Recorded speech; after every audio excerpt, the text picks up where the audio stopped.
All right, so let's talk about Bayley and Bianca Belair. So I'm not as okay with this segment as I was the one the previous week. This one was a little bit too much, girl. Girl. A little too much of that, and a little too much of Bayley's cackling. I think that the strong suit of it was at the end, where Bianca Belair essentially kind of hit the nail on the head as to why Bayley is not really feeling this title run, and that she's not really liking her. And she says, well, I was in the main event while you were getting knocked off the stage by the Bella twins. And Bayley stops laughing. Bayley finally stops being a goof. And she makes it real serious. And she says, I look at you and and the way you dress and the way you flaunt around twirling your braid, trying to get attention. And I see my past.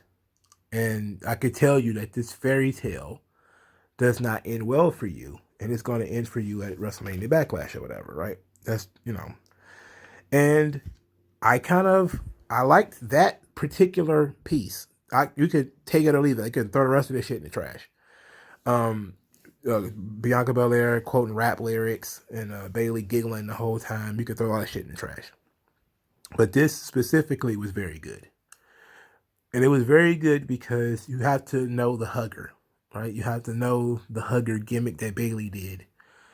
And she's basically saying, like, look at all the things I did to get attention. When I first got on the main stage, I won the title too. I was out here trying to get everybody to love me, trying to get everybody to like me, trying to be a hero, a role model, and all that kind of stuff. And look where it got me. You know, it's it contaminated her. It turned her. It made her who she is now because she saw that didn't work. And basically, she's saying that it's not going to work for Bianca either.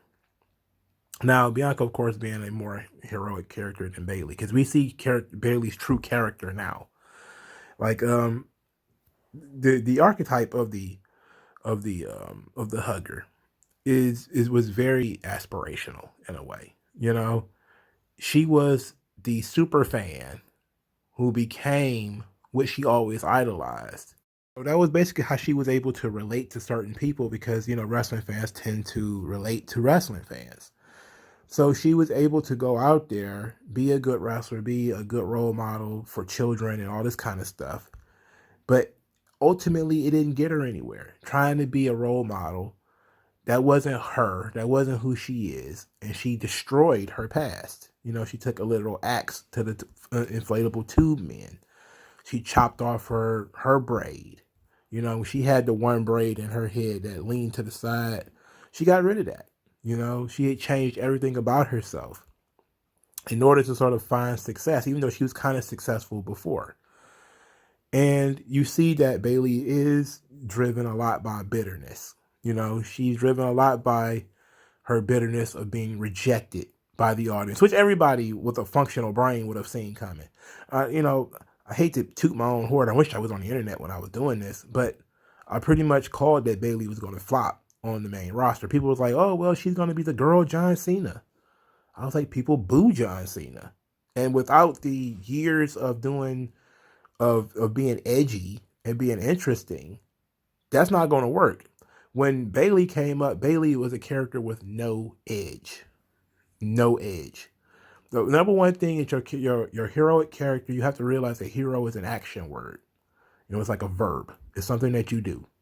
When they did that storyline where Bayley got into it with, I believe it was Alexa Bliss, and she wouldn't use a kendo stick because that's not who she is and that's not what she does.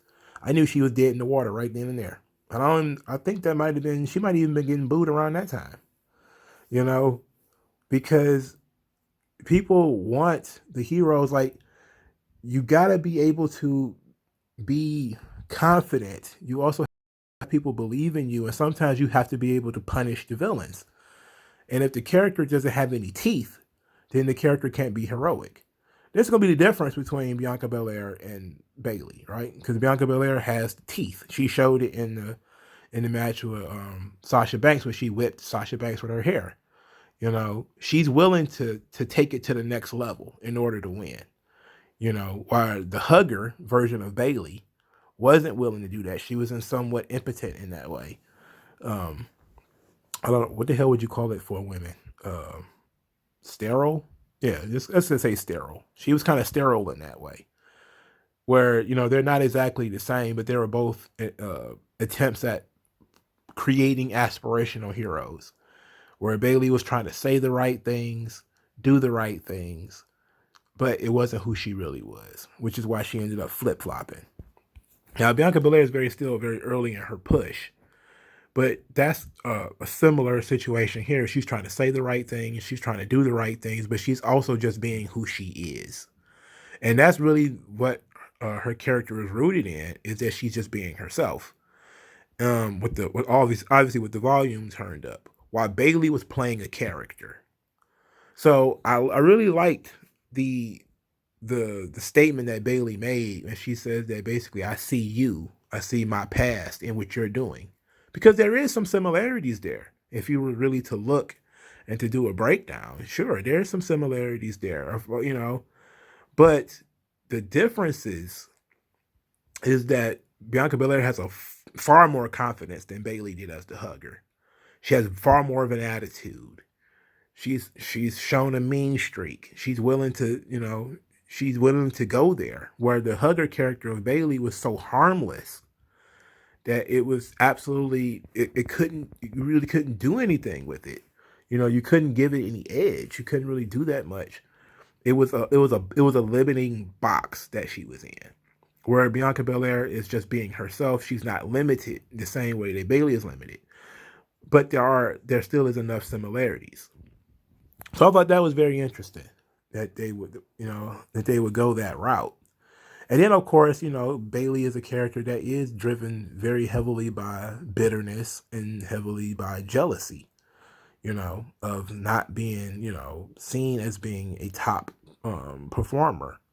And it would bother her that she didn't get a match at WrestleMania, and instead she got knocked off the stage by the Bella Twins. Even though I know that outside the ring she was okay with it, but inside, the character would not be okay with it. The Bayley character is still one that is still seeking validation and still kind of falling short, despite the lengthy title run, the talk show, the ding dong hello. She was still left behind at WrestleMania. She was still trying to sneak into these segments and trying to get attention when she was obviously not wanted. And that says a lot. That says a lot. Yeah. So you can look at those characters, you can see some similarities there. You can see some straight up universal human emotions coming from both of them, if you dare to look under the surface a little bit. So that's a good thing. I like that. I like that particular part of the segment. I don't need the rest of it.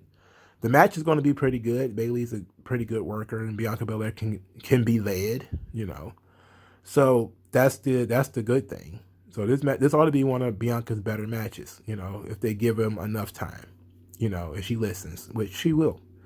But let me know what you guys think in the comment section below. Like this video, share this video, subscribe to the channel, donate to the channel if you please. I'll talk to you guys later, man. Thank you for your time.